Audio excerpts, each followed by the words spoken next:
अस्सलाम वालेकुम नाज़रीन, मेट्रो मैटर्स के नए एपिसोड के साथ मैं हूं आपका मेज़बान अख्तर शाहीन रिंद।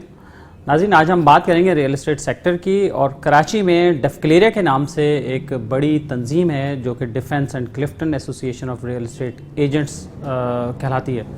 उसके इलेक्शन होने जा रहे हैं, हर 2 साल बाद इसके इलेक्शन होते हैं और अब भी इलेक्शन की जो मुहिम है वो शुरू हो चुकी है।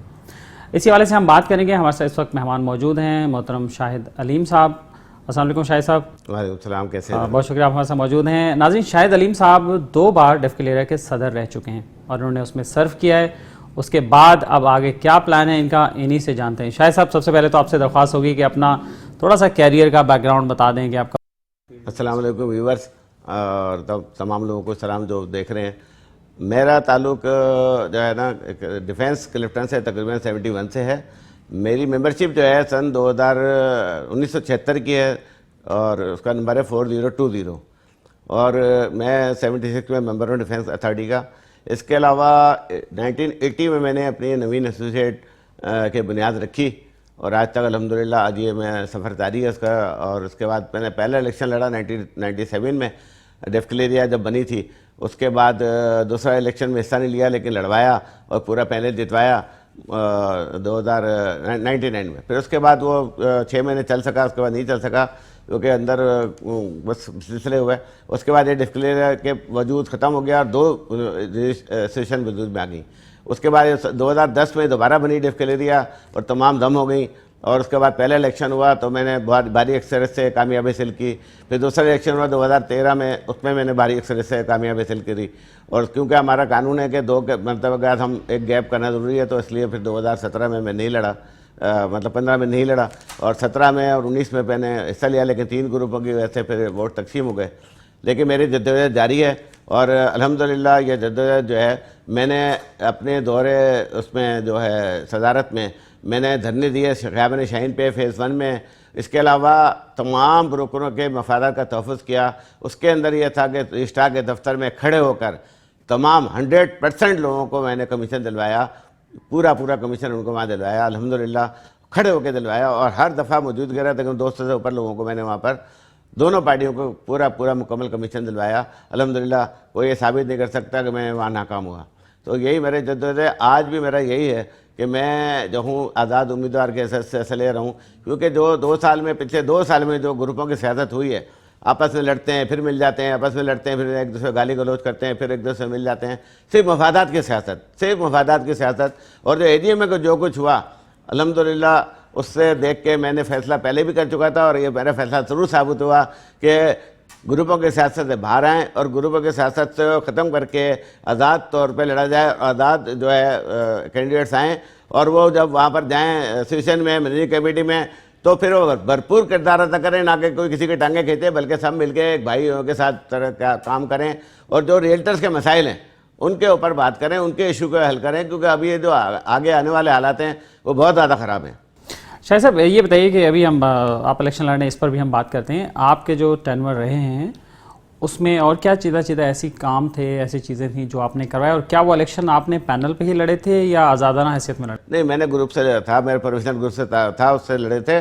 जो हमारा मेन था ना वो ये था कि कमीशन का असूल, जिसमें मैंने कहा था कि हम कमीशन दिलाएंगे लोगों को, और हमने लोगों को कमीशन के डिस्प्यूट हल किए। और डिस्प्यूट के अंदर मैंने सबसे बड़ा जो था ना इशू ये था कि अल्लाह रसूल को हाजिर जान के गवाही, अगर तुम्हारा ज़िद में तुम्हारा भाई आ रहा हो, तुम्हारा घर वाला आ रहा हो, तो उसको भी नहीं बख्शो अगर वो मुजरिम है। जैसा हमारे नबी सल्लल्लाहु अलैहि वसल्लम ने कहा कि अगर फातिमा के भी चोरी करती तो मैं उसका हाथ काटता। तो हमने ये काम किया और इसी बेस पे हमारी कामयाबी थी। और यही हमारा मिशन था कि लोगों को उनकी दहलीज पे इंसाफ मिले और जनाब गैर जानिबदार तौर पे जो है ना मैं सदर होके और जानिबदारी से फैसला नहीं करूँ, गैर जानिबदारी से फैसला करूँ जो अल्लाह रसूल का मेरिट के बुनियाद पर। शाहिद साहब, ये बताइए कि ये तब्दीली कैसे आई? आपने पहले ग्रुप से आप इलेक्शन लड़ते रहे और अब आप एम्फेसिस कर रहे हैं, खुद भी ना सिर्फ आज़ाद लड़ रहे हैं बल्कि लोगों से भी आप कह रहे हैं कि जी ग्रुपों की सियासत से बाहर हैं। इसकी क्या वजह है? सर देखें, पहले 2 ग्रुप थे, सिर्फ टोटल 2, और हमारी अक्सर होती थी, लेकिन हम सबको साथ लेके चलते। हम 4 साल में हमने तदारत की मैंने और सबको साथ लेके चला। लेकिन उसके बाद जब ग्रुप बंदी हुई है उसमें ग्रुपों के 3 ग्रुप बन गए। जब 3 ग्रुप बन गए तो फिर यहाँ पर खिचड़ी पक गई।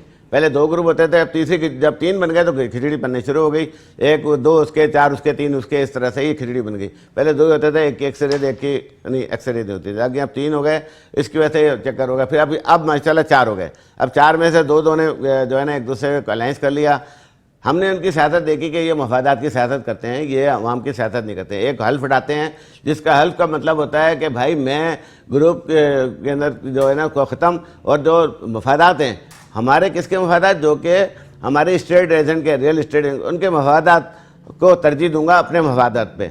लेकिन उल्टे अपने मफादात को तरजीह देते हैं, उनके मफादात पीछे रह जाते हैं। आपके ख्याल में ये क्या वजह है कि ग्रुप दर ग्रुप बनना शुरू हो गए हैं? पहले जब 2 होते थे, फिर अब 4 हो गए, इसकी क्या वजह है? पहले तो ये बताइए, आप क्या समझते हैं? आप सीनियर रियल्टर हैं आप। सर देखें, मैं आपको बताऊं, बात सारी है कि देखें जी, बात सारी है, ये ग्रुप जो बने हैं ना वो सिर्फ इसीलिए बनते हैं कि अपनी सियासत। अब आप देखें चेयरमैन, उसके ऊपर जो लोग होते हैं, जो भी सरपरस्त साला है, जो भी है, उसका क्या काम है? वो हिस्सा नहीं लेता उसके अंदर इलेक्शन में, लेकिन लड़वाते हैं। तो बस ये लड़वाने वाली साजिश जो है ना, ये कामयाब नहीं होती। फिर वो लड़ा के वो तो पर बैठ जाते हैं, और जो अंदर मुख्तलिफ होके आते हैं वो अपने जो बड़े सरपरस्त होते हैं, जो चेयरमैन होते हैं, उनकी बात ही नहीं मानते। फिर अच्छा ये बताइए कि आपने बीच में गैप किया, उसके बाद फिर इलेक्शन लड़ने का आपको खुद से ख्याल आया कि भाई खराबी बहुत हो गई, आप खराबी सुधारने की कोशिश करने के लिए आए हैं, या लोगों ने आपसे कहा, डिक्लेयर ने आपसे कहा? मैं लोगों की ख्वाहिश है, बहुत लोगों की ख्वाहिश है। मेरे पास आए लोगों ने दरख्वास्तें की कि शायद आपको आना है, लड़ना है, और मैंने उनके बात मानते हुए भी फैसला पहले भी किया। जो मेन है वो ये था कि मैंने कनाडा की शीख सर की, और मैंने कहा कि आज़ाद हो जाओ, ना इधर के ना उधर के, क्योंकि ताल्लुकात ख़राब हो रहे हैं, ना हमसे काम कर रहे हैं, ना उनसे काम कर रहे हैं, एक दूसरे से ग्रुप जो है काम नहीं कर रहे। तो सर ये सबसे बड़ी वजह हो गई कि जब ग्रुप के अंदर इख्तलाफात हो गए, एक दूसरे से काम नहीं कर रहे। तो ये आप बताएं कि यार ये कहाँ का इंसाफ है कि हमारे भाई हैं सारे, हम एक दूसरे भाई हैं, हम एक पेटी बंधवाई जैसे होते हैं ना, उस तरह हम भी भाई हैं। डिस्क्लेयर तो कहलवाती है कि पाकिस्तान की सबसे बड़ी ऑर्गेनाइज्ड एसोसिएशन है रियल एस्टेट की। सर बिल्कुल आपकी बात, लेकिन जो कुछ हुआ और सामने देखा, आपने भी देखा, हमने भी देखा, एजीएम में भी देखा, तो उसमें फिर वो डिसिप्लिन कहाँ गया, फिर वो सारी बातें कहाँ गई? अच्छा अब आप देखें सर, ये 4 साल 6 साल में जो कुछ हुआ, ऊपर जाने के जाए नीचे आ गया ग्राफ।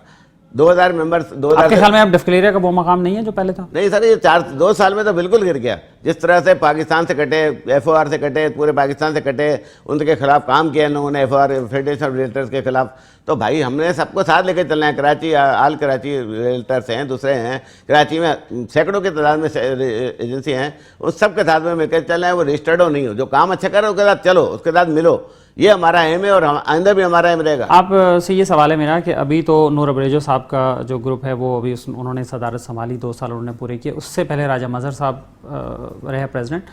तो ये बताइए कि राजा मजहर साहब के दौर के क्या अच्छे काम कुछ आप गिनवा सकते हैं आप? सर राजा मजहर साहब के दौर में भी कोई खास काम नहीं हुआ, बल्कि उन्होंने तो आखिरी में जो पैसा था 2 करोड़ रुपए, 2.5 करोड़ रुपए जो था, वो उन्होंने अपने फंड में 1 करोड़ 73 लाख रुपए जो है वो अपने नाम पे प्लाट ले लिया।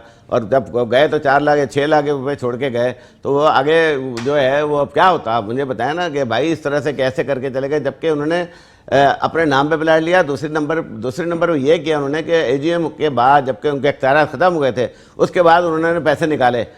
तो उसमें हमारा जो वो हैं अपने इलेक्शन कमीशनर, उनका भी किरदार थोड़ा सामने आता है कि उन्होंने कैसे इजाज़त दी या किस तरह से हुआ, लेकिन उनको पाइस किया गया। तो इस दफ़ा नहीं हुआ। लेकिन नूर अब्रेजो साहब जब से आए 2 साल, तो प्लाट का मसला हल नहीं कर सके। उन्होंने पता नहीं, मैं नहीं समझ में आता कि वो पढ़े लिखे नहीं हैं या क्या है, कि उन्होंने हर बार जो है ना एक लेटर लिखा रजिस्ट्रार को, जॉइंट स्टॉक कंपनी के रजिस्ट्रार को, जी ये क्या है, ये क्या है, जी उन्होंने क्या है। भाई आपको पता है ये वायलेशन हुई है, आपको वहाँ से डायरेक्शन मिल रही है, चलो आपने वहाँ से डायरेक्शन मांगी, उन्होंने डायरेक्शन दे दी कि भाई आप FIR कटवाएं या उनके खिलाफ कहते हैं कानूनी कार्रवाई करें और अदालत में जाएँ। वो नहीं गए। 2 साल तक ये गेम ही होता रहा, ये सिर्फ और सिर्फ पॉलिटिकल गेम होता रहा। और ये गेम जो था ना, सिर्फ और सिर्फ इलेक्शन का। अच्छा, अगर उन्होंने कुछ नहीं किया तो, लेकिन आप भी तो साबिक सदर रहे थे, फिर आपने भी कुछ नहीं किया, आपने भी उस वक्त फिर आवाज़ तो नहीं उठाई आपने? आज आप ये बात करें। सर मैंने अपने 4 साल दौर में मैंने जो काम किया ना, वो हिस्ट्री है। हिस्ट्री पहली दफ़ा खड़े होकर रजिस्ट्रार के दफ्तर में लोगों का एक यकीन आज तक पाकिस्तान की हिस्ट्री में किसी ने नहीं दिलाया। डिफेंस कलेक्टर के रजिस्ट्रार के खड़े होकर यकीनी कमीशन पूरा दिलाना, ये आज तक पाकिस्तान की हिस्ट्री में ना कोई कर सकता है ना करेगा। ये हुआ। दूसरी बात है कि जब SRB का मसला आया, SRB सिंध रेवेन्यू बोर्ड का, और उन्होंने बोर्ड उतरने शुरू किया, तो मैं वाहिद आदमी था जो कि गया कोर्ट में और मैंने केस किया। आप देखें मेरे कार। तो इसके अलावा लेकिन ये राज्यसभा वाली जो बात आपने कही खिलाफ वर्जी वाली, तो इस पर आपने इससे पहले तो आवाज़ नहीं उठाई? नहीं, मैं तो उसके बाद तो नहीं, मैं तो, मेरे पास हैसियत क्या थी, मैं तो मेंबर था ना काम। ये तो इन्होंने 2019 में लिया है ना पैसा, ये 18 के एंड में लिया, 19 में लिया। उस वक्त मेरी हैसियत नहीं थी, मैं तो साबिक सदर 4 साल, मैं तो 2015 में रिटायर हो गया था ना, उसके बाद तो मैं नहीं था। तो मैं अगर आवाज़ उठाता तो कैसे उठाता? मैंने तो आवाज़ उठाई है बहुत ज़्यादा, शुरू दिन से उठाई। और 25 साल जब मैं इलेक्शन लड़ा था 2019 का, उस वक्त मैंने कहा था अगर मैं सदर बन गया तो सबसे पहले पैसे जो है ना मैं वसूल करूँगा। आज भी आपका यही मंशूर है क्या? मेरा मंशूर यही है कि इस मसले को 1 महीने के अंदर हल करूँगा इंशाल्लाह, 1 महीने के अंदर इंशाल्लाह। क्या जादू की छड़ी है आपके हाथ में? नहीं, छड़ी है जो मसला 2 साल में हल नहीं हो सका, आप 1 महीने में कैसे? वो 2 साल में सर हल है इसका ना। जब रजिस्ट्रार कह रहा है कि आप जाओ क्रिमिनल कोर्ट में जाओ, सिविल कोर्ट में जाओ, तो आप क्यों नहीं गए? आप डरते हैं ना, आप बोलते हैं कि जी मुझे चक्कर लगाने पड़ेंगे, अपने जूते घिसने पड़ेंगे, कोर्ट में जाना पड़ेगा। ये हर एक आदमी नहीं कर सकता, ये मेरा दिल करता है, मैं करता हूँ। आपका विजन है क्या? आप इलेक्शन लड़ रहे हैं माशाल्लाह, तो आप क्या चाहते हैं डेफकलेरिया में? क्या मेरा विजन ये है कि हम डेफकलेरिया जो बिल्कुल ज़मीन पोस्ट हो चुकी है, जिसके मेंबरान की तादाद 2200 से 1200 रह गई है, तो या 1250 रह गई है। आप अंदाज़ा करें ना सर, ख़त्म क्यों हो गए? आप अगर किसी चीज़ की मकबूलियत होती है तो ऊपर जाती है ना, या नीचे जाती है? ग्राफ नीचे क्यों गया? तो मेंबरशिप क्यों कम क्यों हुई? मेंबरशिप बिल्कुल ख़त्म हो गए सर, लोग डेस्परेट हो गए, लोगों ने पैसे नहीं भरे। ये तो ग्रुपों ने पैसे भरे। अच्छा जी, मेंबरों ने फीस नहीं भरी वोटर लिस्ट के लिए? लोगों ने ग्रुपों ने पैसे भरे। हमारे पास सबूत है, मैं सबूत दूंगा। अगर कोई चैलेंज करता है मैं सबूत देता हूँ, मेरे पास सबूत है। या बड़ी बात कह रहे हैं कि ये तो वायलेशन है आपके सबूत है, मैं सबूत दे सकता हूँ, मैं खड़ा कर दूंगा, मीडिया पे लाके आपके बिठा दूंगा, यहाँ पर मैं सबूत दूंगा। लोगों ने यहाँ पर भरे हैं ग्रुपों ने पैसे, उनके लोगों ने नहीं भरे, क्योंकि अब यह आदत खराब हो गई है। ग्रुप पैसे भरते हैं, वो कहते हैं यार हम क्यों भरे, यार भर देंगे 4800 4800 रुपये के लिए, वो जनाब ये होता है। और वो लोग जो है ना नहीं भरते, लेकिन बहुत अच्छे लोग हैं जो बड़े टाइम पे भरते हैं, मैं उनको सलूट करता हूँ। जो उनके पैसे जाके मुंह पे मार के आते हैं कि भाई आपने हमारे पैसे क्यों भरे, पकड़ो, तो ऐसे भी लोग हैं जाके मुंह पे पैसे मारे हैं उन्होंने। तो अब आप क्या करना चाहेंगे अगर मेंबर आपको अब इलेक्ट करते हैं तो फिर आप? सर मैं तो क्या तरजीहात क्या होंगे? मेरा सर जो है तरजीहात यही है, सबसे पहले डेफकलेरिया को मकाम को ऊँचा लेके जाना, ऊपर लेके जाना, मेंबरशिप को दोबारा रिन्यूअल करना, लोगों को एतमाद बहाल करना, और ये जो ग्रुपों की सियासत है उसको ख़त्म करना। वहाँ पर देखें, ये डेफकलेरिया सदर होता है, बाप होता है, बाप सबको लेके चलता है। ये नहीं होता कि एक औलाद अच्छी है, दूसरी औलाद, सबको साथ लगना है, सबका जो है ना आपको ख्याल रखना है, क्योंकि आप बाप हैं और बाप का काम है अपनी औलादों को लेके चलना। डेफकलेरिया के मेंबर जो हैं वो उसका ख़ानदान है, ठीक है ना। तो ये ख़ानदान को लेके चलना होता है, पहले बच्चों को लेके चलना होता है, और बच्चों के जो ख़ानदान है उसको लेके चलना है। तो मेरा पहला असूल यही है और पहला मोटिव यही है कि मैं उनको साथ लेके चलूँगा, उनके एतमाद को बहाल करूँगा, और इंशाल्लाह ताला वहाँ पर कोई सियासत नहीं होगी, इंशाल्लाह ताला कोई ग्रुपबंदी नहीं होगी, कोई ग्रुपबंदी नहीं होगी, हम सबको साथ लेके चलेंगे इंशाल्लाह ताला। ये हमारा मोटिव है। आपके ख्याल में आपके इस मोटिव के पीछे या ये आपका जो नारा है, इस पर डेफकलेरियन तवज्जो देंगे, आएंगे आपके सर? माशाल्लाह माशाल्लाह, अल्लाह का शुक्र है। आप सर्वे करें और जाएं, पूछें लोगों से, हमारी तायद हर जगह जा रहे हैं। मोस्ट इतना वेलकम किया जा रहा है कि हम खुद शर्मिंदा हो जाते हैं, जो इतनी गर्मी से लोग वेलकम कर रहे हैं हमें आज़ाद लोगों को। हमने ग्रुप नहीं बनाया, हमारा अलायंस भी है नहीं है, हम अपने अपने निशान पर रहेंगे। मेरा निशान जो है मिसाइल है, शाहीन मिसाइल। निशान भी खतरनाक लिया आपने। जी, खतरनाक तो है ना सर, खतरनाक होने चाहिए ना, मिसाइल का काम है सफाई करना। और आप तभी आप इसीलिए इतना स्ट्रेट फॉरवर्ड और बातें भी कर रहे हैं चीज़ें, तो आप पर उम्मीद है कि इंशाल्लाह इलेक्शन में आपको काफ़ी सपोर्ट मिलेगी? जी, मैं देखो, मेरा सबसे बड़ा बात है कि देखिए इस वक्त FATF का मसला बहुत ज़बरदस्त चल रहा है, और तमाम जो ये जो है ब्रोकर, उनको रजिस्ट्रेशन का लेटर आ रहे हैं सबको, और इतने खतरनाक उसके अंदर हैं कि आप सजाएं भी हैं, कुछ पता नहीं, अगर आपने ज़रा से भी गलती करते हो तो आप गए लंबे। तो उसके लिए हमें कानून में तरमीम करानी है, लोगों को समझाना है, लोगों को एविडेंस देनी है।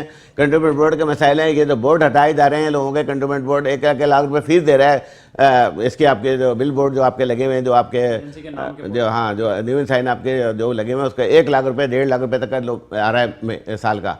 तो इसको ख़त्म कराना हमारे दौर में, मेरे दौर में हमें इसको 1000 रुपये 800 रुपये कराया था, अल्हम्दुलिल्लाह। तो आपके ख्याल में कितने वोट आप ले सकते हैं? सर मेरे हिसाब से मेरे तकरीबन अच्छे खासे वोट हैं, और अल्हम्दुलिल्लाह इस दफ़ा जो है ना 100% सपोर्ट जो है ना तमाम डेफकलेरियंस की मेरे साथ है इंशाल्लाह ताला। ग्रुपों की सियासत को छोड़ के, ग्रुपों के जो वोट हैं उसको छोड़ दें, बाकी सारे वोट जो है ना इंशाल्लाह हमारे हैं। अच्छा, और आज़ाद उम्मीदवार कुछ और भी हैं जो आपके साथ खड़े हैं? 7-8 हैं जो ऊपर की पोस्टों में लड़े हैं। वो अभी कल परसों में जब नॉमिनेशन दाखिल किया जाएगा तो पता चल जाएगा कितने लोग हैं। लेकिन मैं इस चीज़ से कहता था कि कितने लोग हैं, मैं अपनी बात कर रहा हूँ और अपनी जनरल सेक्रेटरी जो हमारे लड़ रहे हैं सेब वाले औरंगजेब साहब, वो हैं, रहमानुल्लाह साहब हैं, और दूसरे 3-4 और लोग हैं जो कि अपने खिदमत दे रहे हैं। उनका भी मोटिव यही है और उनका भी एम यही है कि भाई इसको जो है ना, इसकी सियासत को ख़त्म किया जाए गुरुमों की, और आज़ाद लोग आएँ ऊपर की सीटों पे, जब वो आके बैठेंगे सबको साथ लेके चलेंगे इंशाल्लाह ताला। चलिए जी, आप आखिरी कोई मैसेज देना चाहें? बस सर, मैसेज मेरा यही है लोगों को और तमाम डिफिक्रेंस को मैं अपील करता हूँ, खुदा के वास्ते ये जो नीचे जा रही है 2200 से 1200 वोट रह गए, तो खुदा के वास्ते सोचें समझें और ऐसी क़यादत लेके आएँ जो आपके जज्बात को समझती हो, आपका एहसास को समझती हो, आपके लिए वेलफेयर का काम करना चाहती हो, सियासत बिल्कुल नहीं करना जानती हो, और कहते हैं मेरिट के बुनियाद पे आए। आपने देखा, समझें और अपनी ज़मीर के आवाज़ पे वोट दें, ना कि दोस्ती यारी लिसानियत और जो फ़िरकाबंदी पे दें या कहते हैं बरादरी पे दें। नहीं, बात जो है अल्लाह का रसूल का हुक्म, वोट एक मुकद्दस अमानत है, उसको अमानत के तौर पे इस्तेमाल करें, इसका भी हिसाब लिया जाएगा। शुक्रिया, बहुत शुक्रिया आपका, आपने हमें टाइम दिया। और नाज़रीन, आपने गुफ्तगू सुनी जनाब शाहिद अलीम साहब की। और अगर आप भी डेफिनेट के इलेक्शन में हिस्सा ले रहे हैं या आपके कोई उम्मीदवार हिस्सा ले रहे हैं और अगर आप हमारे शो में शरीक होना चाहें और अपना विजन शेयर करना चाहें तो हमारा नंबर नोट कर लें। हमारा नंबर है 0300 364 2759। और अब चलते हैं अगले सेगमेंट की तरफ।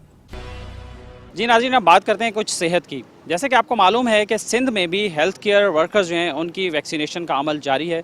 जिना अस्पताल कराची में भी एक ऐसा ही सेंटर कायम है जहां पर हेल्थ केयर प्रोवाइडर्स की वैक्सीनेशन हो रही है। हम इस सेंटर पर मौजूद हैं, यहाँ पहुँचे हैं और अभी चल के बात करते हैं जिना हॉस्पिटल के executive director doctor Simi Jamali से। वो इस वक्त यहाँ मौजूद हैं इस सेंटर में। अस्सलाम वालेकुम डॉक्टर साहब जी, क्या हाल है? बिल्कुल ठीक, ज़बरदस्त। आपका सेंटर अभी विजिट करने के लिए आए हैं, यहाँ पर क्या हो रहा है थोड़ा सा आप हमें बताते चलिए। और ये वेटिंग एरिया है क्या है? देखिए, हमारे पास अब सडनली अब पहले तो ये कि फ़र्स्ट वैक्सीन के डोज़ के लिए लोग आया करते थे, अब हमारे पास सेकंड वैक्सीन के डोज़ के लिए भी आ रहे हैं। This is now called the adult vaccination centre. तो इसीलिए आपको आज रश ज़्यादा नज़र आ रहा होगा क्योंकि लोग जो हैं काफ़ी तादाद में यहाँ पर आ गए। और वैक्सीनेशन सेंटर्स का भी अब कोई वो नहीं है, इस पर कोई वो नहीं है कि डिस्क्रेशन कि आप किस जगह पे भी जाके लगा सकते हैं। एक दफ़ा आपने पहली वैक्सीन लगा ली तो दूसरी दफ़ा आप सेंटर अपनी मर्जी से ये भी सेकंड डोज चल रही है अभी यहाँ पे? फर्स्ट डोज भी चल रहा है कुछ लोगों का और सेकंड डोज भी चल रहा है। और it's not only limited to health care workers, it is limited to health care workers under the age of 60 at the moment, but कुछ लोगों को जिनको पहली दफ़ा लग चुका है उनको सेकंड डोज लगने के लिए वो आ रहे हैं। अच्छा, राइट, ठीक है जी। नाज़रीन, आप देख रहे हैं यहाँ पर लोग मौजूद हैं और यहाँ पे एंट्रेंस एरिया है ये जी। नाज़रीन, यहाँ पे ये सेंटर के हम अंदर आ चुके हैं और यहाँ पर ये प्रोसेस जारी है। डॉक्टर सीमी हमारे साथ मौजूद हैं, हम इनसे पूछते हैं कि यहाँ पे क्या हो रहा है। डॉक्टर सीमी, ये क्या जगह है, यहाँ पे क्या हो रहा है? अच्छा, चलें आइए अब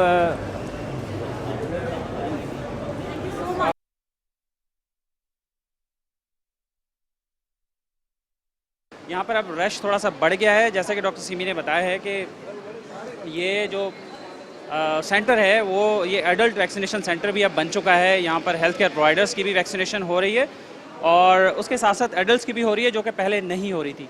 जैसे 65 प्लस लोगों की पहले नहीं हो रही थी तो अब जो है वो भी स्टार्ट हो रही है।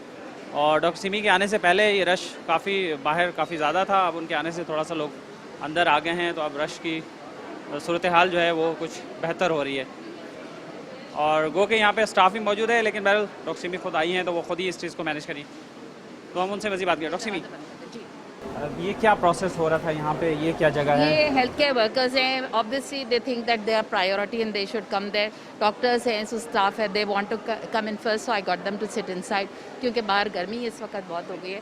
तो ये जो प्रोसेस था कि पहले उनको SMS आता था, वो प्रोसेस अभी तक उसी तरह चल रहा है। निम से कोड आएगा, कोड के बाद यहाँ पर वेरिफिकेशन होती है। ये कोड लेने के बाद लोग यहाँ पहुँचते हैं, यहाँ से फॉर्म्स लेते हैं, फॉर्म भरते हैं, उसके बाद फिर यहाँ पे उनका कोड वेरिफिकेशन होता है, स्क्रीनिंग डेस्क होती है, यहाँ पे इनकी मेडिकल हिस्ट्री होती है। After that they are like pre vaccination desk होती है, यहाँ पे भी they fill a second form, there 2 forms to fill. After that होके उसके बाद फिर then they are sent to the cubicle over there. The other thing that is very important is over here, the vaccine होने के बाद they can sit over here and they wait for about 20 minutes और सो। अच्छा, हम इनसे भी कुछ बात कर लें। आई थिंक जी, अस्सलाम वालेकुम, आपने वैक्सीन लगवाई है? जी, मैंने अभी लगवाया। अच्छा, आप कहाँ जॉब करती हैं? JPMC में ही? जी, मेरा प्राइवेट है लेकिन मैं JPMC से पढ़ी हुई हूँ, अल्हम्दुलिल्लाह। अच्छा, राइट। तो क्या सारा एक्सपीरियंस आपका? बहुत अच्छा, और मुझे जो खौफ Was there any fear before it? Little bit, अच्छा। बट वो फियर जैसे मैं यहाँ आई सबसे पहले लोगों का जो स्टाफ का जो मेरे साथ वो था बिहेवियर, उससे मेरा वो खौफ दूर हुआ। और जब जो शॉट लगा उसके बाद तो बिल्कुल ही मेरा फियर वो हो गया। और अब हम इन डॉक्टर साहब के साथ गपशप कर रहे हाँ, हैं। चलें, आप उन लोगों के लिए क्या कहना चाहेंगी कि जिनके दिल में अभी भी फेयर है, माइंड में फेयर मैंने है बहुत इस बारे में कहना चाहूँगी कि प्लीज़ प्लीज़ प्लीज़ अगर आप लोग चाहते हैं कि अपने लिए बेहतरी करें तो ये ज़रूर लगाएं और किसी किस्म की फजूल बातों पर अमल ना करें। और ये भी बड़ी बात है ना, गवर्नमेंट फ्री में अवेलेबल गवर्नमेंट करके दे रही फ्री है। में अगर बाहर, इनफैक्ट मैं कनाडा से आई हुई थी तो वहाँ पर अभी तक अवेलेबल नहीं है। आप सोचिए एक डेवलप्ड कंट्री है जिसमें जो है अभी स्टॉक बिल्कुल शॉर्ट है और पाकिस्तान में हमें कितना आसानी से अवेलेबल है। ये आप सबका जाता है ये अच्छा, तो ये एरिया है, हाँ, यहाँ पे वैक्सीनेशन के बाद ये लोग बैठते हैं। वैक्सीनेशन के बाद बैठ जाते हैं, और- दे can sit and talk and chat and B free. यहाँ पे अगर किसी को एडवर्स साइड इफेक्ट कोई हो जाए of the vaccine, they can be here, there is everything, it's completely here. If you have any, you need any first aid, it's available over here. So there is no fear. दूसरे, the message that I want to convey through you is that people need to be vaccinated because अगर vaccine नहीं लगाएंगे, we don't have a second choice. This is the only thing that will prevent us and our dear ones from COVID. और ये कराना नहायत ज़रूरी है। Health care workers का रिस्पांस कैसा है? क्या वो हेल्थ लोग केयर वर्कर्स का बिल्कुल रिस्पांस बाकायदा करवा रहे हैं या उसमें थोड़ा इनिशियली जो hesitation है अभी? था, इनिशियली ज़रा कम रिस्पांस था, लोग डर रहे थे और इसमें कोई ऐसी बात नहीं है, डरते ही हैं लोग जब शुरू में आते हैं, लेकिन उसके बाद I think the response has been overwhelming. और अभी आपको नज़र ही आ रहा होगा कि बहुत सारे लोग हैं जो आ रहे हैं। और ये जो बता रही थी डॉक्टर साहिबा, इन्होंने बिल्कुल सही कहा कि बहुत सारे फियर्स और स्पेकुलेशंस थे दिमाग में, लेकिन everything has been cleared out now और अल्हम्दुलिल्लाह वैक्सीन स्मूथली चल रहा है यहाँ पे। राइट, ये स्टैंडीज़ वगैरह भी जैसे लगे हुए हैं। और नाज़रीन, ये भी आप देखें, ये गवर्नमेंट की तरफ से, मिनिस्ट्री ऑफ हेल्थ की तरफ से भी है और WHO और गवर्नमेंट ऑफ सिंध की तरफ से भी है। और मैडम अजरा फजल पेचो साहब मिनिस्टर हैं, कैसा सपोर्ट है आपके लिए? जी, बहुत अच्छा सपोर्ट है। Government of Sindh, secretary health, minister health, उनका बहुत सपोर्ट है हमारे पास।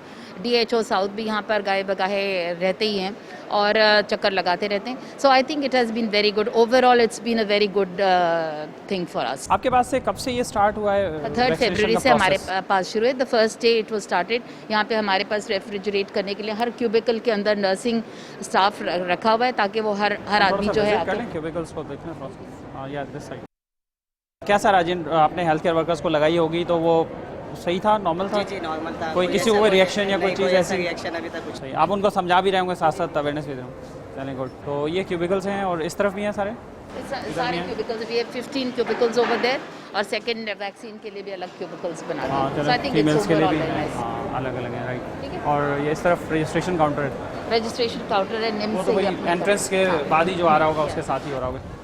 तो आपका क्या आइडिया, वैसे अब तक कितने लोग वैक्सीनेशन हो चुके हैं? जी, हमारे पास मेरा ख्याल में 2000 से ज़्यादा लोगों को 2000 से? वैक्सीनेट हो चुके जिना हैं। हॉस्पिटल के अपने कितने हैं हेल्थ केयर जिना प्रोवाइडर्स? अस्पताल के अंदर तकरीबन 3500 के करीब लोग हैं, लेकिन सारे एक वक्त में नहीं होते, तो जैसे जैसे उनके पिन कोड्स आ रहे हैं वैसे वैसे वैक्सीनेट हो रहे हैं। क्या मैसेज देना चाहेंगी आप? बस मैं ये समझती हूँ कि जनरल पब्लिक को को किसी को घबराने की ज़रूरत नहीं है। हर कोई आए और अपने टर्न के साथ वैक्सीनेट कराए। और ये जो लोग परेशान होते हैं कि वैक्सीन जो है ये कुछ एडवर्स इफ़ेक्ट करेगा, हमारे पास आज तक कोई एडवर्स इफ़ेक्ट नोटेड नहीं, लेकिन छोटे मोटे जो साइड इफ़ेक्ट्स हो सकते हैं उससे, कि दर्द होगा, ज़ाहिर है साइट ऑफ इंजेक्शन पे शायद पेन हो सकता है, फीवर हो सकता है फॉर अ डे, बट यहाँ पर ज़्यादातर किसी को कुछ नहीं हुआ। अच्छा, राइट। आपने जैसे देखा बाहर का सीटिंग अरेंजमेंट, अभी तो थोड़ा सा गर्मी बढ़ेगी जी। तो जैसे टेम्परेचर हम भी इसको होगा तो फिर मैनेजमेंट आप शेड्स लगा रहे हैं। जी, we are going to do it better because जब ये शुरू हुआ था तब तो गर्मी नहीं थी, लेकिन अब क्योंकि गर्मी हो रही है तो हम इसको शेडेड एरिया कर देंगे। राइट। आप जैसे आई, आपने कुछ मैनेज किया चीज़ें, तो यहाँ कौन सुपरवाइजर और भी कोई होते हैं जिनको हमारी ये सिस्टर मैनेज हैं करना यहाँ पे, चाहिए था? एडमिनिस्ट्रेशन के लोग हर वक्त टाइम टू टाइम चक्कर लगा रहते हैं। सुबह को हमने अपने डेप्यूटी डायरेक्टर्स को भी रखा हुआ है, शाम को भी हैं, तो सब कोई आके टाइम टू टाइम चेकअप करते रहते हैं। हेल्थ केयर प्रोवाइडर के लिए कितना ज़रूरी है ये वैक्सीनेशन? आई थिंक बहुत मैंडेटरी है, उनको ज़रूर लगाना चाहिए because this is the only safety that we have. क्योंकि आप लोग फ्रंट लाइन वर्कर्स हैं और अगर आप लोग सेफ होंगे सबसे पहले तो फिर आप किसी बाकी और को लोगों सेव को कर भी सकते सेव हैं। कर सकते हैं। I think that is the only thing that we can do, क्योंकि हमारे पास कोई और चॉइस नहीं है। अगर कोई और चॉइस होती, what else do we have nothing. तो इसलिए अगर वैक्सीन लगा लेंगे तो हम खुद भी सेफ़ होंगे और हमारे घर वाले भी सेफ़ होंगे। वैसे अब पेशेंट्स की क्या सूरत हाल है? अब पेशेंट्स कम हो गए हैं कुछ पहले आना? से बहुत कम तादाद में आ रहे हैं और शुक्र अल्हम्दुलिल्लाह डिक्लाइन देखा है हमने, लेकिन इस वक्त वो नंबर्स नहीं है जो पहले होते थे और सेकंड पीक जो थी वो बहुत ज़्यादा थी as compare to the it was more contagious than the first one. वैसे उन लोगों के लिए थोड़ा सा बता दें कि जो लोग अभी कोविड का टेस्ट करवाना चाहते हैं या उन्हें कोई सिम्टम कोविड लगते हैं टेस्ट वो की आएँ तो फैसिलिटी यहाँ पर है। अगर आपको खांसी हो, बुखार हो या कोई इस तरह का फीवर हो, डायरिया हो या इस तरह की कोई चीज़ हो तो फिर आप प्लीज़ कोविड का टेस्ट कराएं। PCR is the best test that you can do. JPMC में फ्री ऑफ जीबीएमसी कॉस्ट में हो रहा आए है। तो कहाँ हो रहा है, किस ओपीडी में या किस बिल्कुल डिपार्टमेंट? कोविड वार्ड के सामने कोविड लेबॉरेटरी फैसिलिटी है, वहाँ से टेस्ट लेके फिर हमारे लैब में चला जाता है, तो वहाँ से टेस्ट होके आपको शाम को या अगले सुबह को रिपोर्ट मिल जाती है। So it's very convenient and it's free of cost. सबसे बड़ी बात यह है कि प्राइवेट सेक्टर में जाएंगे तो बहुत महंगा टेस्ट है ये, और यहाँ पर 100% फ्री है, तो it's without any discrimination, everybody is getting it free. और कोविड के क्या सारे मरीजों को ही दाखिल कर लिया जाता है? जो बिल्कुल माइनर सिम्टम्स के साथ होते हैं वो तो शायद पसंद ही ना करते हैं, वो होम आइसोलेशन प्रेफर करते हैं, लेकिन वो पेशेंट्स जो मॉडरेटली और सिवियरली इल होते हैं वो तो they have no choice but to be admitted. अच्छा, और जो पेशेंट घर पे भी बाज़ लोग आइसोलेट हुए हुए होंगे, अभी भी हुए होंगे बहुत सारे, वो तो उनके हमसे लिए कोई आप फ़ोन पे मशवरा देना रब्ता चाहेंगे? करते हैं और अगर उनकी ऑक्सीजन सैचुरेशन का उनको बताया जाता है, टेम्परेचर का बताया जाता है, या अगर उनको सांस लेने में कोई दुश्वारी हो रही हो तो फिर वो हॉस्पिटल से फौरी तौर पर रब्ता कर लें। और ऑक्सीजन की जैसे नीड शुरू में बहुत ज़्यादा हो गई जी। थी शहर में, एकदम बिल्कुल ही परेशानी पैदा हो गई जी। थी, अब वो सूरत हाल भी नहीं वो है वैसे? सूरत हाल बिल्कुल नहीं है। It's lot better. Health department ने काफ़ी चीज़ों को कंट्रोल किया और मैं कहती हूँ शाबाश है, इतनी जगह पे जा के वो मैनेज कर रहे हैं और पर्सनली हर कुछ इंस्पेक्ट करें, which is something very nice. Right, आपके हुकाम से बात होती रहती है, तो वैक्सीनेशन का जो नेक्स्ट प्रोसेस है या नेक्स्ट जी। फेज़ जो है वो जी। क्या होने जा रहा है? और अब नेक्स्ट फेज़ के अंदर उन्होंने टीचर्स के लिए किया है और वो कोशिश कर रहे हैं कि नेक्स्ट फेज़ के अंदर people above 65 years of age should be vaccinated, and I think वो बहुत ज़रूरी है कि उनको वैक्सीनेट करें। तो नेक्स्ट फेज़ में ये सब वैक्सीनेट होंगे, जिनको पिन कोड आता जाएगा वो सब अपना टाइम लेकर और यहाँ पर आ जाएंगे। राइट, और इस हवाले से अगर कोविड रिलेटेड भी या उसके अदरवाइज भी कोई कंप्लेंट्स हों मरीजों को या उनके तीमारदारों को, तो वो कहाँ रुजू करें? अगर तीमारदारों को तो हॉस्पिटल की पूरी ओपीडीज़ हमारी खुली होती हैं for anything that they need, but इसके अलावा अगर कोई मसला हो तो they can always reach out to our covid vaccination centre और हम हमारे साथ रब्ता कर सकते हैं। चलें, बहुत शुक्रिया आपका रोस्ती मिंजवाली साहब, आप हमारे साथ मौजूद रहिए। जी नाज़रीन, आपने कोविड की अपडेट जानी और जिना हॉस्पिटल के सेंटर पे हम मौजूद रहे और हमने बताया आपको कि यहाँ क्या प्रोसेस है, यहाँ क्या सूरत हाल है। अगर आप भी समझते हैं कि आपको भी यहाँ आना चाहिए तो जो आपको रजिस्ट्रेशन का कोड नंबर मिल रहा है वो कोड लेके आप यहाँ पहुँचेंगे तो वहाँ पे काउंटर है और वहाँ वो शो करेंगे, यहाँ पर फॉर्म मिलेगा आपको, और उसके बाद यहाँ ये वाली जगह है, ये काउंटर है जहाँ पर आपकी हिस्ट्री होगी और आपका जो नॉर्मल डिटेल्स हैं वो यहाँ पे नोट होंगी, ताकि ये देख सकें कि आप इस काम के लिए फ़िट हैं मेडिकली और आपको कोई इशू नहीं है। तो उसके बाद यहाँ ये असेसमेंट एरिया है, यहाँ भी असेसमेंट हो रहा है, वहाँ भी असेसमेंट हो रहा है, और उसके बाद फिर यहाँ पे भी एक काउंटर मौजूद है जहाँ पर ये रजिस्ट्रेशन भी साथ साथ हो रही है। और यहाँ इस काउंटर से होने के बाद फिर जब आपको तसल्ली बख्श बता दिया जाता है कि आप फ़िट हैं फॉर दिस वैक्सीनेशन, तो उसके बाद फिर ये क्यूबिकल्स बने हुए हैं और इन क्यूबिकल्स की तादाद भी खासी है, एक दो नहीं है बल्कि काफ़ी हैं। ये मेल साइड है, आगे जो है वो फीमेल साइड है क्यूबिकल्स की, और यहाँ पर फिर आपकी वैक्सीनेशन हो जाएगी। जो वैक्सीनेशन का प्रोसेस हार्डली 1 मिनट 2 मिनट या बहुत तो 3 मिनट का प्रोसेस होता है। उसके बाद ये वो एरिया है कि जहाँ पे लोगों को वेट कराया जाता है, उनकी मॉनिटरिंग होती है, ऑब्जर्वेशन में उन्हें बैठाया जाता है ताकि अगर खुदा न खासा किसी के अंदर कोई रिएक्शन हो तो वो उसको फौरी तौर पर वहाँ पे ट्रीट कर सकें। तो ये राजी हमने आपको हेल्थ की अपडेट दी है और अब फिर चलते हैं आगे, देखते हैं क्या है। वेलकम बैक नाजरीन, और अब बात करते हैं नर्सिंग की तालीम की। सिंध में भी बहुत सारे नर्सिंग के स्कूल्स हैं और बहुत सारे कॉलेजेस भी हैं, प्राइवेट सेक्टर भी बहुत काम कर रहा है, गवर्नमेंट सेक्टर के भी इदारे मौजूद हैं। लेकिन आपने देखा होगा कि सिंध के हवाले से दाखिलों के मुतालिक बहुत सारी बातें होती रहीं, ख़ासतौर पे जब कोविड शुरू हुआ, फिर कोविड की सेकेंड वेव चली, उस दौरान भी बहुत सारी बातें हुई। तो हम अब जानते हैं कि इस वक्त क्या सूरत हाल है और अब नर्सेस की जो तालीम है उसका सिलसिला अब कहाँ तक पहुँचा है और कैसे आगे बढ़ेगा। हमारे साथ मौजूद हैं मोहतरमा खैरुन्निसा साहिबा, जो कि कंट्रोलर हैं सिंध नर्सिंग एग्जामिनेशन बोर्ड की, और उनके पास और क्या चार्ज है वो भी हम उनसे पूछते हैं। अस्सलाम वालेकुम खैरुन्निसा साहब। वालेकुम अस्सलाम, कैसे हैं अख्तर आप? मैं बिल्कुल ठीक हूँ, आपके पास और क्या चार्ज है?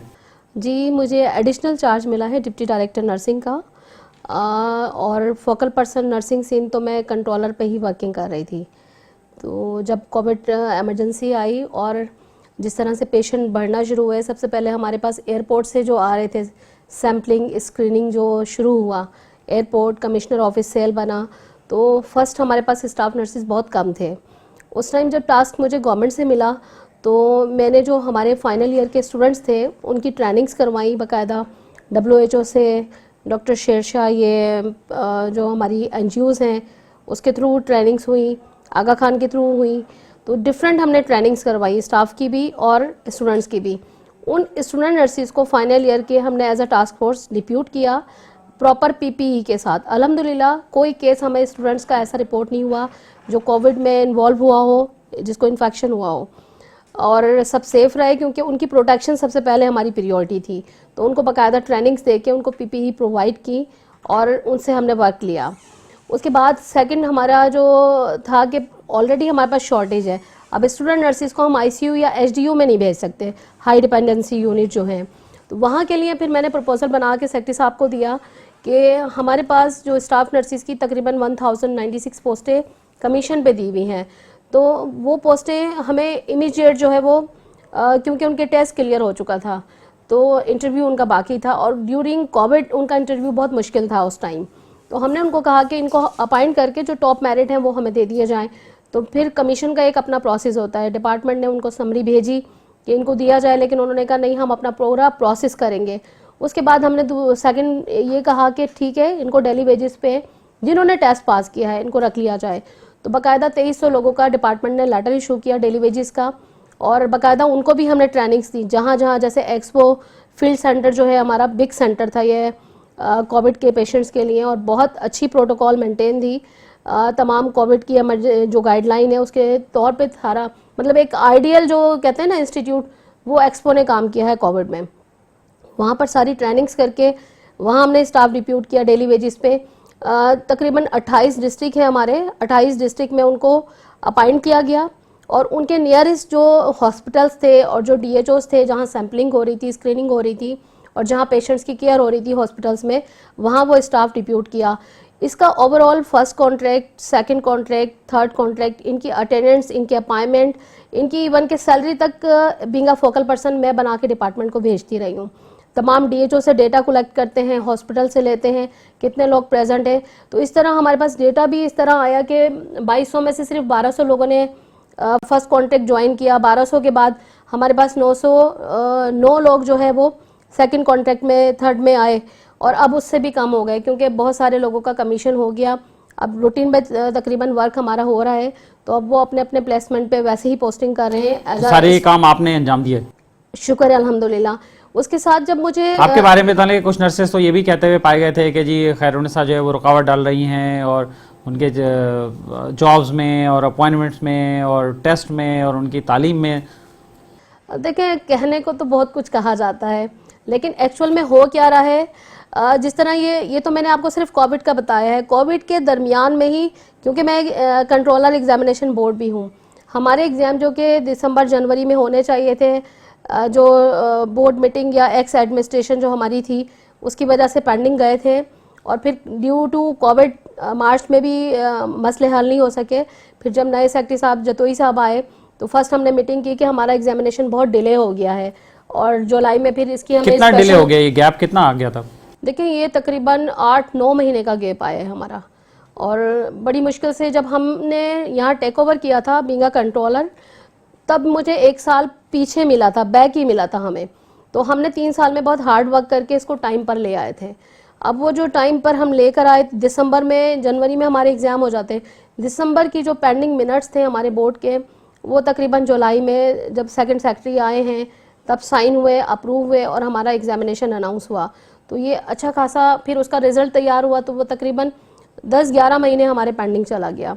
अब हम कोशिश कर रहे हैं कि इसको वापस बैक लेकर आए। ड्यू टू कोविड भी, मतलब ड्यूरिंग कोविड हमने एग्ज़ाम करा लिया। ये बड़ी, पूरे पाकिस्तान में फिजिकल एग्जामिनेशन हमारा हुआ था, तो ये भी बड़ी कामयाबी थी हमारी। खासे नंबर्स था, और माशाल्लाह से आपका बहुत इंपॉर्टेंट रोल रहा है इसमें, हमें सपोर्ट किया आपने। और यहाँ पर हमने, आप देखें कि SOPs फॉलो की। जो हम 26 सेंटर बनाते थे वो हमारे 48 सेंटर बने थे, लेकिन कोविड की पूरी गाइडलाइन जो थी वो हमने मेंटेन की, SOPs, स्टरलाइजेशन, हर चीज़ हमने, और बहुत अच्छे से एग्ज़ाम हमने करा दिया। उसका रिज़ल्ट भी आ गया। उसके बाद सेकंड सप्ली एग्ज़ाम जहाँ था वो भी हमने ड्यूरिंग कोविड करा दिया, और इंशाल्लाह जो अब नेक्स्ट एनुअल एग्जामिनेशन है वो हम मई में करा देंगे। तो हमारा सितंबर सेशन ज़्यादा पीछे चला गया, जो मार्च सेशन है एनुअल का मार्च 2021 का, वो मई में हो जाएगा। तो उनका बहुत कम डिफरेंस आ रहा है। तो अब गैप कम होता जा रहा है। इंशाल्लाह ये 1-2 साल में हम मेंटेन कर लेंगे इसको। तो जो नर्सेज के अपॉइंटमेंट के इश्यूज थे वो ऑलमोस्ट सारे सेटल हो चुके हैं। बिल्कुल अल्हम्दुलिल्लाह। अब हमारे जो टीचर्स के हैं 120 का, उनका भी टेस्ट अनाउंस हो चुका है, और इंशाल्लाह जल्दी उनका इंटरव्यू हो जाएगा और वो लोग भी डिप्यूट हो जाएंगे कॉलेजेस में। जो टीचर्स की शॉर्टेज है वो भी ख़त्म हो जाएगी। अभी जो हमारे पास टीचर्स की शॉर्टेज है उसके लिए हमने प्रपोज़ल डिपार्टमेंट को भेजा हुआ है बना के, और वो इतना बेस्ट प्रपोज़ल है कि 90% लोग उसमें सेटिस्फाइड हैं। सिर्फ 10% थोड़ा सा क्राई आएगा। आप देखें कि अगर मेरे पास लाड़काना मेल में कोई मास्टर नहीं है तो डेफिनेटली मुझे किसी ना किसी को करना है, तो मैं देखूंगी कि वो वहीं का हो, उसका डोमिसाइल वहीं का हो, ताकि उसको प्रॉब्लम ना आए। जब तक ये 120 हमारे पास टीचर नहीं आ जाते, उन कुछ महीने उनको परेशान होना पड़ेगा। उसके बाद वो अपने अपने प्लेसमेंट पे वापस चले जाएंगे। तो ये 2-4 हमारे मास्टर फैकल्टी जो है वो बेचारे परेशान हुए हैं, हुए नहीं है मतलब होंगे हमारे प्रपोजल की वजह से, लेकिन वो हमारी मजबूरी है। क्योंकि सिंध में देखें बिंगा गवर्नमेंट रूल, आप कहीं पर भी सिंध में डिप्यूट कर सकते हैं किसी भी टीचर को, स्टाफ को, जो जिस रूल के तहत हम अपॉइंट होते हैं। तो ये सिंध गवर्नमेंट के पास इख्तियारात हैं।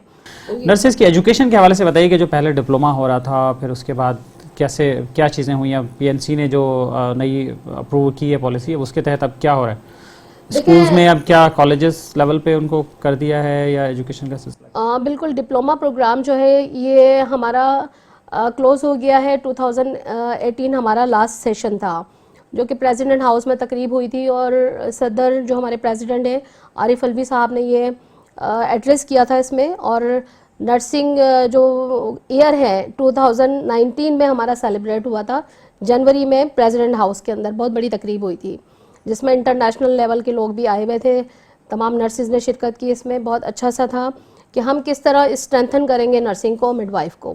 इसके अंदर डिप्लोमा प्रोग्राम बंद कर दिया क्योंकि पूरी दुनिया में आपके BS प्रोग्राम शुरू हो चुके हैं। जिस तरह आप BS इंजीनियरिंग में देख लें, आप MBBS में देख लें, फिजियोथेरेपी में देख लें, फार्मेसी में देख लें, तो इसी तरह नर्सिंग हमारा सिर्फ डिप्लोमे पे रह गया था। तो ये बहुत अरसे से कोशिश जारी थी, तकरीबन 2019-12, लेकिन अब कम अज़ कम इसको एक रूल के तहत, कानून के तहत उन्होंने इंडोर्स किया कि बस अब ये क्लोज। अब ये हो गया। जब तक चांसेस दे रहे थे, रिलैक्सेशन दे रहे थे, तब तक हम डिप्लोमा बंद करने पर नहीं आ रहे थे। कुछ हमारी भी मजबूरी है कि हमारे सर पे हथौड़ा पड़ता है तभी हम मानते हैं, वरना नहीं मानते। तो अब कहीं भी डिप्लोमा के जो है वो एडमिशंस नहीं होंगे, अब BS के होंगे। बिल्कुल BS डिग्री के होंगे। अगर हम ग्रेजुअली इसको पैरेलल चला लेते ना, पहले हम BS भी चलता रहता और आपका जनरल नर्सिंग भी चलता रहता, तो शायद ये चीज़ नहीं आती कि बिल्कुल क्लोज नहीं होता। लेकिन हमने डिग्री शुरू नहीं किया। इंटरनेशनल लेवल पे पाकिस्तान का लेवल नीचे आ गया। आपकी इंडिया से नर्सेज जा रही हैं, फिलिपाइन से नर्सेज जा रही हैं, लेकिन हमारे पास जेनेरिक BSN है ही नहीं। ऑलरेडी इंटरनल भी शॉर्टेज है हमारी नेशनल लेवल पे, और इंटरनेशनल लेवल पे भी तो शॉर्टेज। ये एक रिक्वायरमेंट इंटरनेशनल लेवल पे भी एक बड़ी रिक्वायरमेंट थी ये। बिल्कुल बिग रिक्वायरमेंट है कि BS के बगैर वो बाहर ले ही नहीं रहे थे। तो आपका बहुत बड़ा रेवेन्यू आता है, आपके जो लोग जाते हैं नर्सिस बाहर। तो अब ये एक बड़ा फ्ला आया था। अभी आपने सुना होगा कि कतर की और कुवैत की काफ़ी सारी वैकेंसीज आई और हाई पैकेज पे उन्होंने नर्सिस को लिया। तो इस कोविड में तो नर्सिस की इम्पोर्टेंट और ज़्यादा सामने आ गई कि कितने इंपॉर्टेंट है नर्सिस, लेकिन उनकी एजुकेशन पे कॉम्प्रोमाइज़ नहीं कर सकते, स्टैंडर्ड पे कॉम्प्रोमाइज़ नहीं कर सकते। इस तरह गवर्नमेंट सेक्टर में भी हमारा तकरीबन 2019 से वर्क चल रहा था। और मैं क्योंकि डायरेक्टर में डायरेक्टली मैं नहीं थी, शायद मैं होती तो मैं पहले साल ही एडमिशन अनाउंस कर देती। क्योंकि जो अभी हुआ है पॉलिसी हमारी बनी, जो अपग्रेडेशन, इसमें मिनिस्टर साहिबा जो है ना, मैडम अजरा पीजो साहिबा, इनका बहुत बड़ा इंपॉर्टेंट रोल है, जिन्होंने तमाम VCs की मीटिंग कॉल करके, रजिस्ट्रार्स की मीटिंग कॉल करके, और उनको भी कहा कि ये हम अपग्रेडेशन करने जा रहे हैं और ये कॉलेजेस इन यूनिवर्सिटी से एफिलिएट होंगे। तो वो एक नोटिफिकेशन निकला डिपार्टमेंट से, जो कि 2020 मार्च में निकला। अब 2020 मार्च में क्योंकि डायरेक्टोरेट खाली था, उसमें ओनली असिस्टेंट डायरेक्टर थी, ना कोई डिप्टी था, ना कोई डायरेक्टर था, तो जिसकी वजह से काम समझे वहाँ डायरेक्टोरेट कोलैप्स था। Being a focal person, being a controller, जो काम मैं कर रही थी वो मैं कर रही थी। लेकिन मई में जब स्ट्राइक हुई ड्यूरिंग कोविड, लियारी में मसला हुआ, 3 महीने आपने सुना होगा नर्सिस की स्ट्राइक चल रही थी। उस स्ट्राइक में हमें नर्सिस चाहिए थे। आपको पता है कि फ्रंट लाइन वर्कर नर्सिस थे और हमारे नर्सिस स्ट्राइक पे बैठ गए थे। उस स्ट्राइक में के हालात में हमने कोविड को कैसे मैनेज किया? अल्हम्दुलिल्लाह हमने बहुत अच्छा सा मैनेज किया। ऑल्दो के कुछ टीम हमारी स्ट्राइक पे थी, उसके बावजूद हमारे जो फाइनल ईयर के स्टूडेंट्स थे उन्होंने सर्विस दी, साथ में जो हमारे ये डेली वेजेस के स्टाफ नर्सिस थे इन्होंने दी, और वो लोग जो वॉलंटरी काम करते हैं, जिस तरह लियारी में था कि बेचारे मॉर्निंग के बाद नाइट भी करते रहे हमारे स्टाफ। वहीं के कुछ स्टाफ मुस्तकिल 3 महीने स्ट्राइक पे बैठे रहे। तो कुछ लोग ऐसे होते हैं जो इंसेंटिव की खातिर काम करते हैं, कुछ ऐसे होते हैं जो वॉलंटरी काम करते हैं। खैर हम हेल्थ केयर प्रोवाइडर हैं, इंसेंटिव देने चाहिए, जो उनकी राइट बनता है वो उनको मिलना चाहिए, इसके हम खिलाफ नहीं है। लेकिन जब आपका एक जंग शुरू होती है, जिस तरह ये वॉर थी, अब इसमें अगर हम बैठ जाएंगे तो वर्क कौन करेगा? तो यहाँ पर अगर महाज पे खड़े हैं और सिपाही कहे कि पहले पैसे दो बाद में मैं जंग लड़ूंगा, तो इस तरह तो दुनिया ही ख़त्म हो जाएगी। तो ये चीज़ गलत थी, इस पे हम नहीं जाते। लेकिन ये कि जो राइट है नर्सिस के वो मिलने चाहिए, रोड पे आने की ज़रूरत नहीं होनी चाहिए। वो तो मिलना ही चाहिए, ज़ाहिर है। बिल्कुल, पहले गवर्नमेंट अगर इकदाम कर ले तो फिर ऐसी नौबत ही नहीं आएगी ना उसमें चीज़ें का। लेकिन ऐसे हालात से फ़ायदा उठा के मेरे ख्याल में ब्लैकमेल करना गवर्नमेंट को, ये भी गलत है। यहाँ पर यही आ जाता है कि आप देख रहे हो कि इतने क्रिटिकल हालात हैं जहाँ पर आपका सेक्रेटरी रात दिन बैठा हुआ है, आपका डीजी हेल्थ रात दिन बैठा है, आपकी मिनिस्टर रात दिन बैठी हुई है, पूरा पाकिस्तान, आपका सीएम रात दिन बैठा हुआ काम कर रहा था, हर चीज़ की रिपोर्टिंग दे रहा था। उस दौरान में आप काम छोड़ के स्ट्राइक पे बैठ जाओ, तो एथिकली मैं ये समझती हूँ कि मुझे ये नहीं होता। जो भी चीज़ें आप बाद में करें, उस टाइम पे बाद में फिर सर्विस सुनता लेनी कौन, है। उनकी सुनता कौन बाद में? सुनते इतने हैं, मुजाहरे सुनते होते हैं, लोग रोड पे बैठे होते हैं, नहीं, उसका नहीं, ऐसा नहीं है, हेल्थ डिपार्टमेंट के खिलाफ शिकायत तो खैर बहुत सारी हैं लोगों ऐसा नहीं को। है, अच्छा ये बताइए सुनते कि हैं। ये बीएस की फिर एडमिशन का क्राइटेरिया क्या होगा, क्या क्वालिफिकेशन मैं होगी? थोड़ा सा आपको बीएस का बैकग्राउंड बता देती हूँ कि हमारी एनटीएस की पॉलिसी अप्रूव थी, जिसके तहत हमने सबमिट की, शीट्स अप्रूवल ली, एडवर्टाइजमेंट किया। जब मुझे मई में चार्ज मिला तो मैंने कोई 4 फाइलें मूव की। उसके बाद मिनिस्टर साहिबा से मीटिंग हुई और मैडम ने अल्हम्दुलिल्लाह इसकी परमिशन दिलवाई हमें, और सेक्रेटरी साहब की परमिशन से फिर ये हमारी एडवर्टाइजमेंट हो गई। हमने एनटीएस पे यानी थर्ड पार्टी एवेल्यूशन, जो हमारा प्रोसेस चल रहा था ऑलरेडी, तकरीबन 5-6 सालों से हम एनटीएस पे ही कराते थे जनरल नर्सिंग भी, तो हमने सेम पॉलिसी अडॉप्ट की। सिर्फ क्राइटेरिया चेंज हुआ, जनरल नर्सिंग में मैट्रिक के स्टूडेंट आते थे और इसमें एफएससी के आते हैं, जो कि नोटिफाई है पाकिस्तान नर्सिंग काउंसिल से। तो हमने सेम क्राइटेरिया पे अपने एडमिशन अनाउंस किए। अब 19 कॉलेजेस मतलब मैट्रिक पास कोई नर्स नहीं बन सकता? नहीं, मैट्रिक पास जो है इंटर वो साइंस के RN बेस नहीं, पर ही आएगा। हाँ बिल्कुल, रजिस्टर्ड नर्स में नहीं आएगा, एफएससी की बेस पे ही आएगा। उसके बाद हमें, क्योंकि ये इनिशियल स्टार्ट हुआ है, हमें बहुत सारी चीज़ों का सामना है इस टाइम।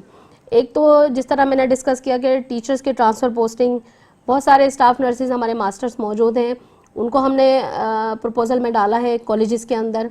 कुछ टीचर्स की भी हमने ट्रांसफ़र पोस्टिंग का प्रपोज़ल दिया है डिपार्टमेंट को। इंशाल्लाह डिपार्टमेंट जल्दी इनिशिएट ले लेगा इसका, क्योंकि अब हमारे तकरीबन सिलेक्शन लिस्टें भी स्कूल को चली गई हैं और विद इन वीक जो है क्लासेस स्टार्ट हो जाएंगी बीएस डिग्री की। अब यहाँ पर हम ये समझते हैं कि जो जनरल नर्सिंग स्कूल चला रहा था 3 साल का, कम से कम फर्स्ट ईयर वो चलाने के काबिल है। क्योंकि कुछ लोग ये बात करते हैं कि गवर्नमेंट में तो कुछ नहीं है, तो ऐसा नहीं है। गवर्नमेंट में हमारे पास मेजर चीज़ें जो कि बहुत सारे प्राइवेट कॉलेजेस में नहीं है। हमारी अपनी बिल्डिंग है, अपना इंफ्रास्ट्रक्चर है, हमारे फैकल्टी अपने हैं, और अल्लाह का शुक्र यह है कि हमारे कॉलेजेस में 4-4 मास्टर भी मौजूद हैं, एमएससी नर्सिंग मौजूद हैं, एमपीएच मौजूद है। उसके अलावा हॉस्पिटल हमारे अपने टर्शरी केयर हॉस्पिटल्स मौजूद हैं। तो हमारे कॉलेज की जो मेन चीज़ें हैं वो यही है कि क्लिनिकल एरिया आपके पास होना चाहिए, इंफ्रास्ट्रक्चर होना चाहिए, ह्यूमन रिसोर्सेज होने चाहिए। तो ये तीनों चीज़ें हमारे पास हैं। अब इक्विपमेंट की शॉर्टेज आ रही है हमारी, हमने उसके लिए एसएनई के थ्रू बजट में भेज दिया। इंशाल्लाह इस साल के बजट में वो आ जाएगा। अच्छा ये बताइए कि ये गवर्नमेंट लेवल पे तो आपने बता दिया कि गवर्नमेंट नर्सिंग कॉलेजेस में ये फैसिलिटीज़ अवेलेबल हैं। ये बताइए कि प्राइवेट सेक्टर क्या करेगा, जहाँ वैसी डेफिशिएंसीज रहती हैं, हर वक्त ही रहती हैं प्राइवेट नर्सिंग स्कूल्स में। अब वो ज़ाहिर कॉलेज के उसमें आ जाएंगे, तो फिर वो तैयार हैं सब चीज़ों को हैंडल करने के लिए? देखें, एक चीज़ में, या अगर डेफिशिएंसी है तो फिर आप डंडा लेके फिर जाएंगे, फिर उन्हें बंद करना पड़ेगा? मैं एक चीज़ या फिर शुरू से क्विक पैदा करेंगे? मैं आपको ये कह रही हूँ कि स्टार्ट से हम एक बात कहते हैं कि दुनिया ख़त्म तो नहीं हो रही ना, इसी साल तो सारे कॉलेजेस नहीं बनाने ना। हमें कोई भी प्रोजेक्ट लेके चलना होता है तो 5 साल 10 साल का प्रोजेक्ट लेके चलते हैं। तो यहाँ पर हम कहते हैं कि इसी साल सारे कॉलेजेस बना दें। भाई आपके मास्टर फैकल्टी हर साल पास आउट हो रहे हैं, तो आप इस साल में 50 स्कूल खोलते हैं, अगले साल में फिर 50 फैकल्टी आ जाएंगे और 50 बना दें, फिर 50 आ जाएंगे, फिर आप बना दें, तो आप तादाद को ग्रेजुअली बढ़ाएंगे। हम कहते हैं कि आज ही हम कर दें, जब आपके पास फैकल्टी नहीं है पढ़ाने वाले, जो मेन रिसोर्स है, मतलब झोपड़ी में भी आप बच्चे को पढ़ा सकते हैं अगर टीचर अवेलेबल है आपका। आप महल बना देते हैं, सारे रिसोर्सेज लगा देते हैं, लेकिन वहाँ फैकल्टी नहीं है पढ़ाने वाला क्वालिफाइड, तो आप कैसे इंस्टीट्यूट चलाएंगे? तो स्टडी पे कॉम्प्रोमाइज़ नहीं हो सकता, स्टैंडर्ड पे कॉम्प्रोमाइज़ नहीं हो सकता। चलें, बहुत शुक्रिया। मेन चीज़ है मिस खैरुन्निसा, हमारा प्रोग्राम का वक्त जो है वो ख़त्म हो रहा है। आपको दोबारा ज़हमत देंगे, फिर इस टॉपिक पर मज़ीद बात करेंगे, चूँकि अभी बहुत सारे इशूज़ हैं, ख़ासतौर पर प्राइवेट कॉलेजेस के हवाले से बहुत सारे इशूज़ हैं, बच्चों से जो बहुत सारे शिकायत हैं, बच्चों की फ़ीसों से मुतालिक हैं, फैसिलिटी से मुतालिक हैं, और इस पर हम दोबारा आपके साथ बैठेंगे और फिर दोबारा बात करेंगे। बहुत शुक्रिया फ़िलहाल आपके टाइम का। Thank you. और नाज़रीन, आपने गुफ्तगू सुनी मिस खैरुन्निसा की, और अगर आप भी किसी टॉपिक की निशानदेही करना चाहते हैं, किसी मसले की निशानदेही करना चाहते हैं, या अगर आप हमारे प्रोग्राम में शिरकत करना चाहते हैं, तो हमारा नंबर है 0300 364 2759। अपना बहुत सारा ख्याल रखिएगा। अपने मेज़बान अख्तर शाहीन रिंद को मेट्रो मैटर से इजाज़त दीजिए। अल्लाह हाफ़िज़।